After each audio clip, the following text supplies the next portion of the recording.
Coming up, Gator's sense of feed is on the cards. Bill, back. It's Mother's Club time at the park. He's a happy little roo. He's shaking his He's paws. chugging it.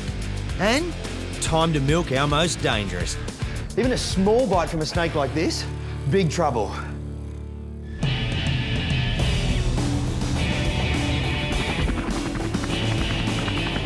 There's some pretty dangerous jobs out there. People put their lives on the line every day.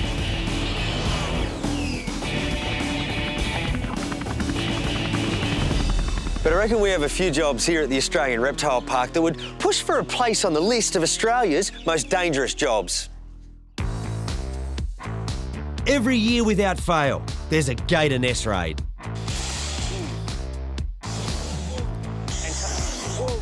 Bear in mind, there's 40 fired-up alligators out in the lagoon at this time of year.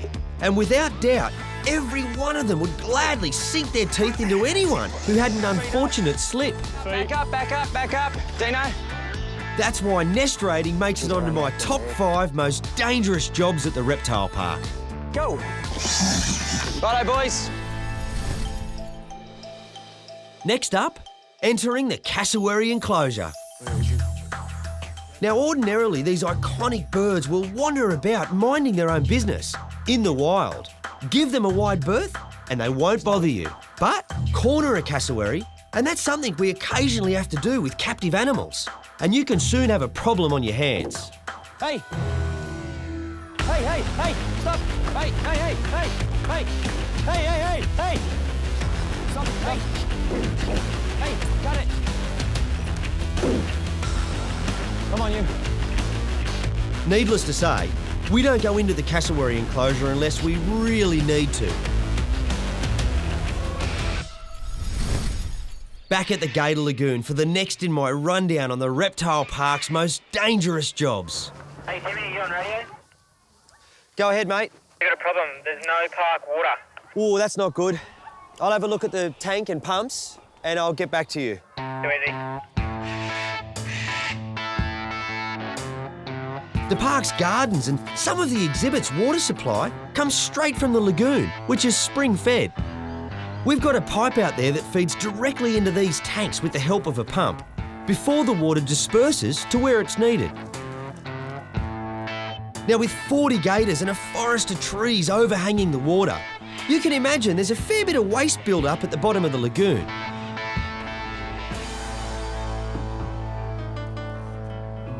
Not good.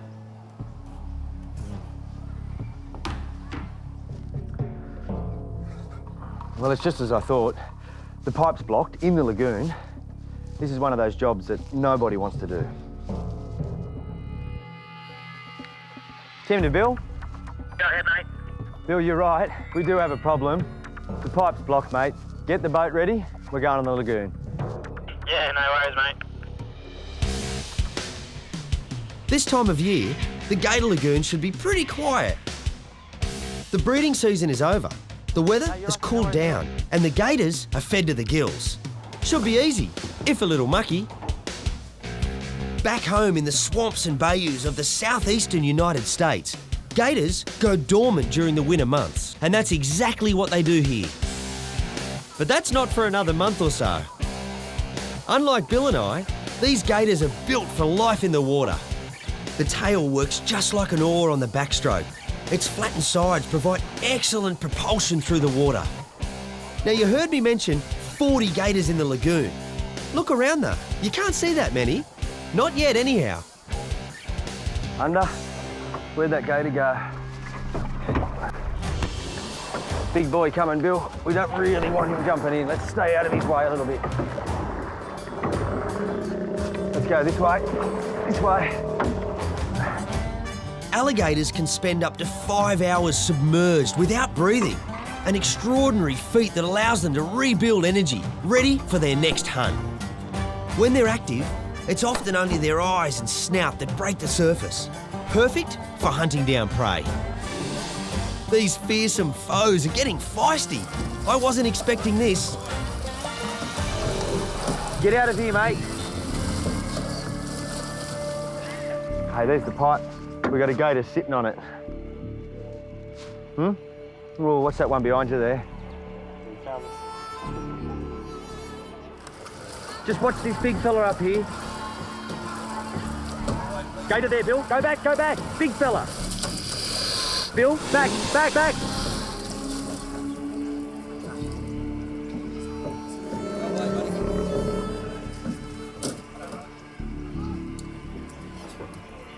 Now he's out of the way, it's time to get the pipe on board. And let me tell you, this is not one of my favourite jobs. We've had gators swimming under us. We've had gators trying to grab the oars. Who knows whether there's one under us right now, ready to strike.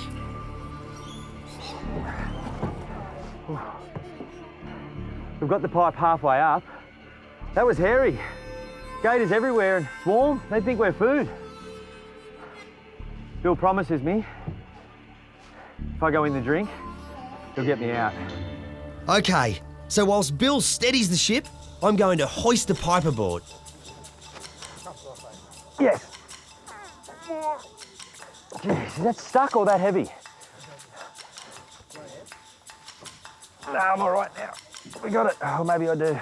Yep, two-manner. The trouble is, with Bill giving me a hand, we're not what you'd call well-balanced. Whoa! 1, 2, 3. Okay, that's good. Hold there.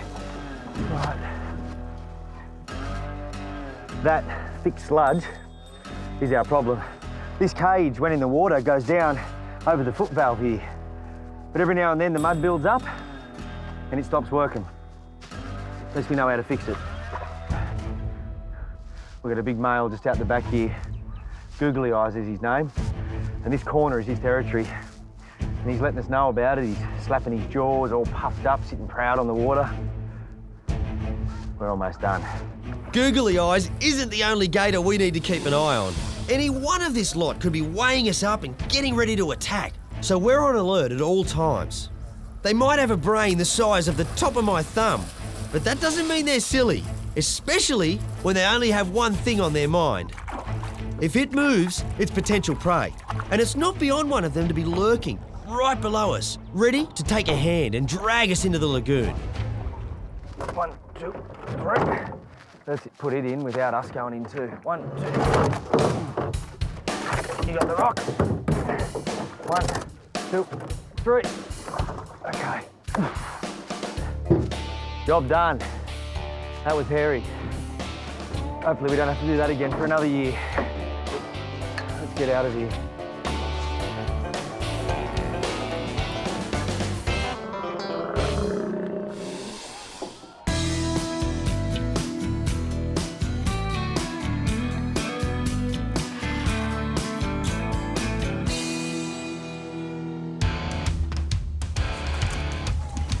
If I mentioned a 500 kilo, 5 metre, supreme hunter with a bad attitude, you'll know instantly that I'm talking about Elvis, Australia's crankiest croc.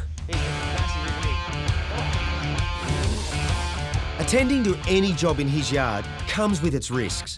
Just ask Billy, who while mowing the lawn had the mower ripped right from his hands. He's looking at you. But when something happens that requires one of us to enter his pool, well, it sends the danger factor into the stratosphere. Take, for instance, the time when Elvis's pool sprung a leak. Only thing for it was to don my diving mask and take a leap of faith. When I say it's a leap of faith, I couldn't have said a truer word. In situations like this, my life is in the hands of my staff. And I tell you what, I wouldn't have it any other way. Guys, he's on the move a bit. I'd get out of there, mate.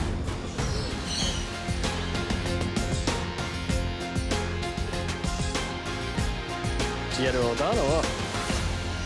Yeah, it looks good. There was just a bit of a crack along that seal. Last, but most definitely not least, is for my money, the most dangerous job in Australia, possibly even the world.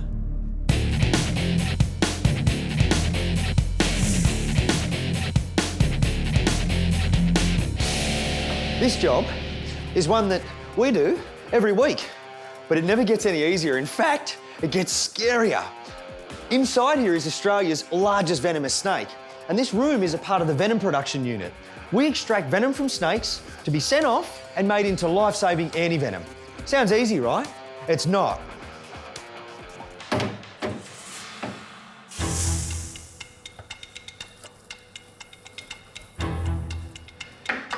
Here he comes.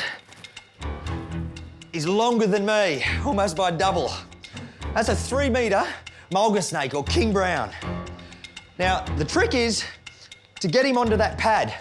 Pin him with this pinner, grab him and extract the venom.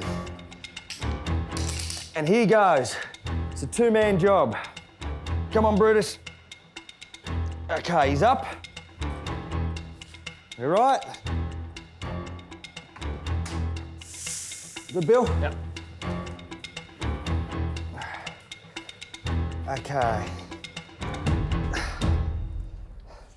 Here we go. A head as big as my fist. Now, that's the terrifying part, actually grabbing him. You don't know if he's going to turn around, give you a nip, he might slip. Even a small bite from a snake like this, big trouble. Now this is a big venom vial. It's got a plastic sheath on top.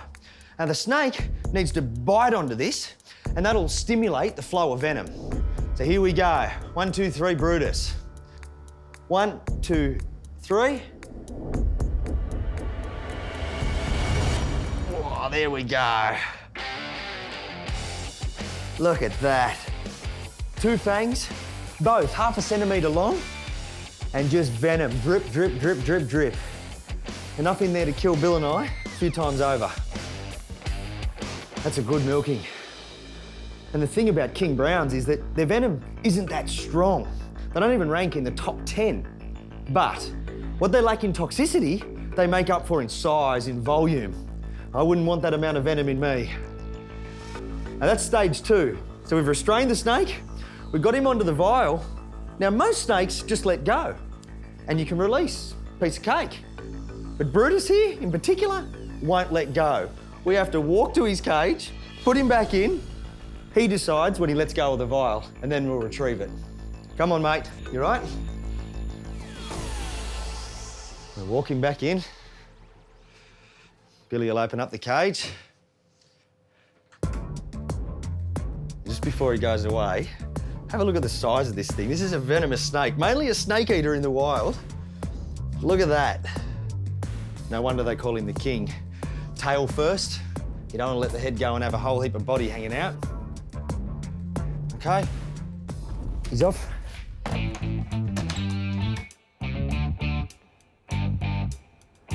He's just let go of the vial. So we've restrained Brutus, milked Brutus, released Brutus. Now we've just got to get that vial out. It's liquid gold. Okay. Yeah, he's just coming around the back now, so be real quick. Now? Yeah, go. Step 4 complete. 1 vial, king brown venom. That's going to go a long way to saving someone's life. Another day in the office, hey?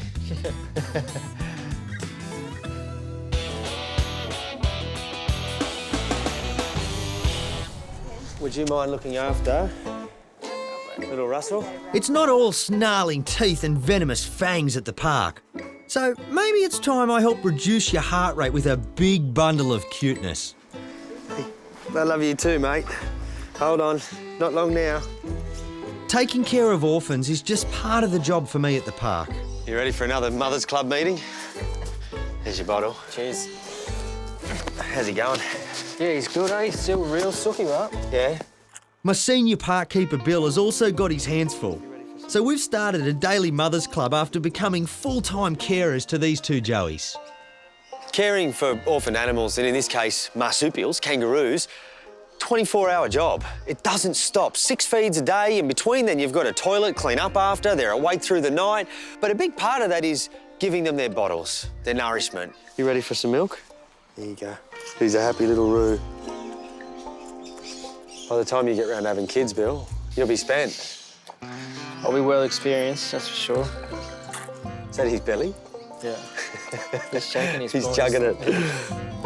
9-month-old Reggie and 6-month-old Russell both lost their mums in horrific circumstances. Without round-the-clock care, these little joeys would have no chance at survival. You've done a good job, mate, because he was a tough gig. Orphaned at such an old age, you used to get him much smaller. I can't believe you've turned him around to be your mate.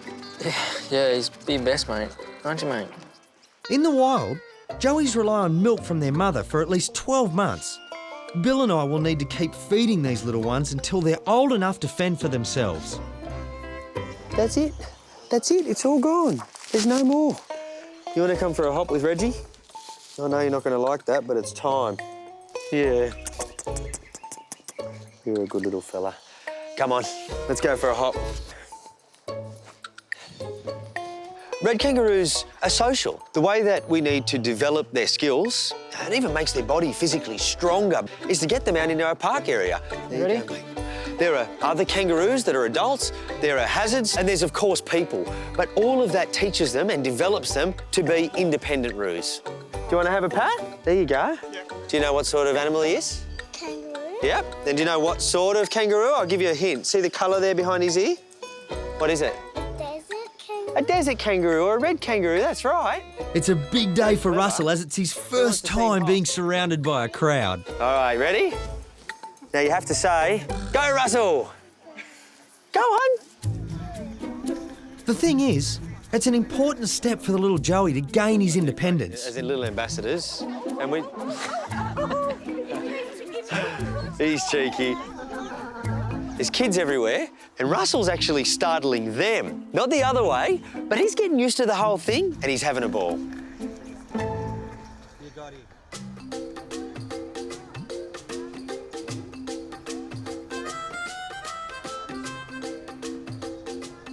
Over the last few months, I've seen these roos develop into their own little personalities. Now, they're good with people because they think we're their mums. But the reality is that's the detachment they're not good with. They never want to be away from us. But today, you start to see a picture that they're happy to go out and off a little bit. And that will begin to extend over the coming months until they're independent. The budding little ambassadors are a big hit with park visitors. But now it's time for their all-important daily weigh-in. Come on, mate. This way. I'm not coming back to pick you up. Come on, pal. That's it, boy. Let's go. Let's go.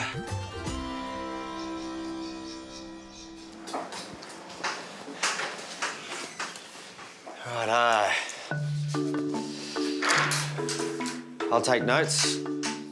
You want to weigh? Oh, Wade, just want to grab that diary. Let's do Reggie first. All right. Joeys at Russell and Reggie's age are still totally dependent on mum. This is a full-on job. The only thing that gets more full-on is 2 Joeys at once. 6.7. Yeah, awesome. That's 100 grams up, eh? Yeah, that's great. All right, so 6.7 plus 100, you say? Yeah. Any discharge? What we do is take a weight, which is a really easy observation on general health. Did they put on weight or lose weight? And as well as that, we check for simple things like any signs of discharge, hydration, and just the general well-being of the joeys. Ears are great. Eyes are good. I'm sorry, Reg, don't get cranky, buddy. OK, so that's good. You want to just check his hydration, Bill? Yeah, we're good. Good as gold? Yeah. My favourite question of the day, how was he last night? Do you want the short answer or a long answer? Short answer for now. Well, he had a party all night long, so he's very worn out. Yeah, so he's happy. He's happy. I put Reggie happy, Billy not so happy. Bill and I love Reggie and Russell equally, but I do give him a bit of a hard time because Reggie was a bit older when he was orphaned. Now, that means he's a bit of a handful. He gives Bill a bit of stick. By stick, keeps him up all night, sometimes won't take his bottle, put him on the ground, he takes off. Russell is an angel. We got 5.2. He's up 50. Just, that's not bad. Yeah, nice. It's all the milk he's getting, mate. He won't touch the solids. No surprises, the joeys look great. Clean bill of health in all areas. You need to start on the solids, mate. Ears good, eyes good. I'll just check hydration while we're there. Forward, buddy. With both joeys given a clean bill of health, it's now home time. Russell comes with me and Reggie with Bill. Like I said, this is round-the-clock care. Come on, Reg. That's it. Hold up, buddy. You better grab him, mate. Gee, you've got him well trained, Bill. Good boy, Russ. Hello, boys. My boys are always excited when I get home. But I reckon that excitement is more for whom I'm bringing home than for me. Come on. Hey, baby, how are you? How are you? Good. Hello. Come on. Hey, watch out for the little fella. Come on. What do you want to do? Let him have a hop? Come on. Anything that you can possibly think of Australian animals, we've had it at home. Feather-tailed gliders, sugar gliders, koalas, kangaroos, wombats, Tassie devils and birds. Anything Australian, it's been here. Whoa! Here he comes! Hello. Come here, Russ. He'll bite you. The boys are always a bit scary in the afternoons for him. He's had a nice quiet day. Come on, who wants to come and give his belly a tickle, please? You know, I never forget how lucky I am to be able to bring my kids up with wildlife. Being around it teaches them compassion, empathy, understanding, and they're better for it. Russell! Oh, Mama, we might need a towel. The trouble is with our house guests, they don't always set the best example for the boys. He did a wee on the bench. Oh, no. Oh, Russell. Still raining. Well, we may as well let him finish now, hey? Oh yes, there's always a constant mess when the boys are around, especially with the animals that Tim brings home. He doesn't like to clean up after them at all. So that's my job. Close your eyes. I love you. Close your eyes. Love you too, Moochie Poochie. Can we leave Russell on the door? Russell will be with us for at least the next few months, but then he'll stay at work and we get a bit of relief. Here we go. Night, boys. Night, Russell. When he goes, I think the boys will miss him a lot. What I won't miss is the round-the-clock feeds. Love you, boys. I bet he'll be up through the middle of the night, but whether he is or he isn't doesn't matter, because tomorrow, back into it again.